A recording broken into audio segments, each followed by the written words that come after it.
So here we have it, the Mizuno MP64 iron. Now Mizuno say it's their best feeling iron, so let's give it a try.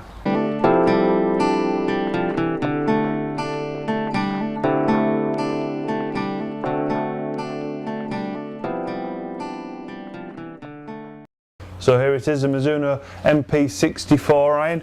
Now what Mizuno have done is they've tried to produce this iron and they've tried to base it around feel. So they're trying to make it as soft feeling as possible when you strike the ball, but also try and make it a solid feel.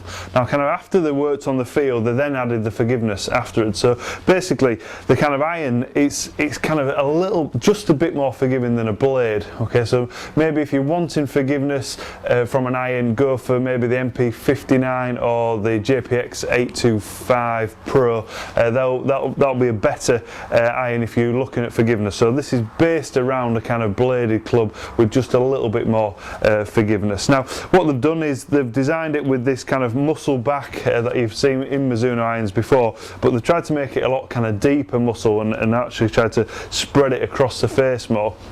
Now this helps produce the feel. Now with the kind of longer irons, it's kind of slightly kind of deeper like cavity, just so it just helps with a bit more forgiveness where you kind of need it, but then it kind of reduces down kind of evenly all the way down to the kind of short irons where again it's producing that kind of really soft but kind of solid feel. So I'm going to hit a couple of shots. I've got dynamic gold shafting first. I'm going to talk about the shafts a little bit later. Basically with the kind of flight with this club, you'll be looking at kind of a slightly kind of lower ball flight, and especially with the dynamic gold because it is a kind of lower launching shaft. So I'm going to hit a couple of shots and just see how it kind of feels. They're talking about this maximum feel, so let's see how we get on. Got a nice date. We've got the launch monitor on as well, just to track the ball flight. Definitely felt good.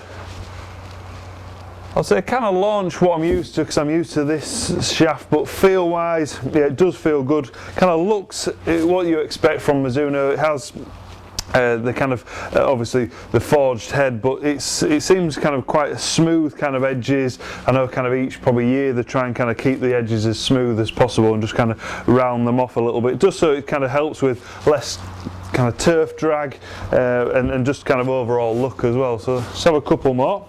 Certainly first one was a good ball flight, what I'm used to.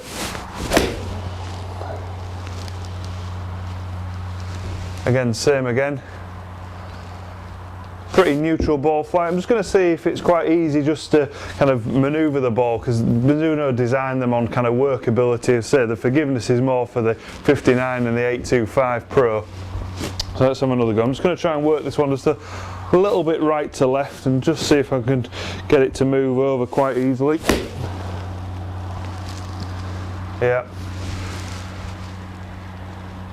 It does seem just aimed a little bit right at target, then just kind of moved it back onto target, so it's quite an easy kind of club to manoeuvre. Now what I'm going to try and do is, that's my kind of normal ball flight.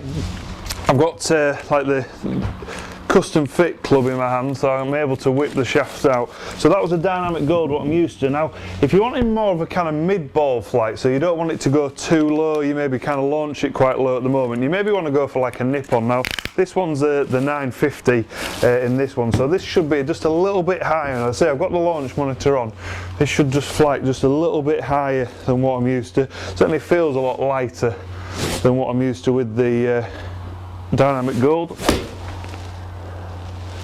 Sure enough, same flex, so it's flighting down the same kind of line, but sure enough that was a little bit higher. Let's have another try.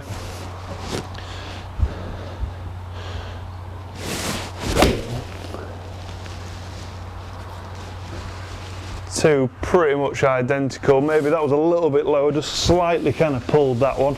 Okay, so that was the nip on if I want to just try and maybe just more of a kind of mid ball flight if you flight it kind of a little bit low. Now if you want kind of maximum height, I've got the dynamic gold XP shaft. Okay, now Mizuno actually, I think there's 10 shafts that you can custom fit with their irons, so you've got a whole range of flights and flexes as well. So this is the XP, so this should be kind of flying into orbit really. It should be coming down at kind of really vertical angle.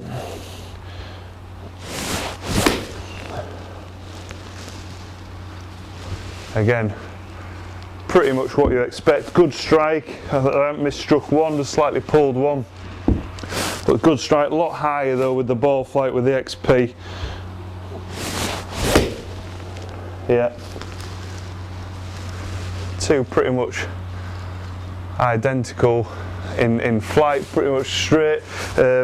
So MP64, if you want an iron that's got maximum feel, then I'll definitely give it a 5 out of 5 for maximum feel. Kind of forgiveness, they talk about it being a little bit more forgiving than a blade, but kind of looking at it and the feel wise, I say I haven't really kind of struck one, but I wouldn't kind of give it a 1 or a 2 what they're kind of maybe looking at. I would maybe give it a kind of 3. I don't think it's quite as kind of hard to hit as maybe what you kind of think. Definitely workability, piece of cake. It's a lot easier to manoeuvre because it's got like a small kind of offset, so looking at it, it does look very much like a blade. If you like that traditional looking club, that's good. Kind of, yeah, all round kind of club, I'll definitely give it a 5 out of 5. I think Mizuno have undersold it slightly with the forgiveness. I think it's more forgiving than what you actually think. So if you're looking for an iron that's got kind of maximum workability, lovely feel, then the Mizuno MP64, give it a try. I hope you've enjoyed my review of the Mizuno MP64 iron. If you have enjoyed it, then please give me some thumbs up. If you would like me to review any more products, then please place some comments below or inbox me. Thanks for watching.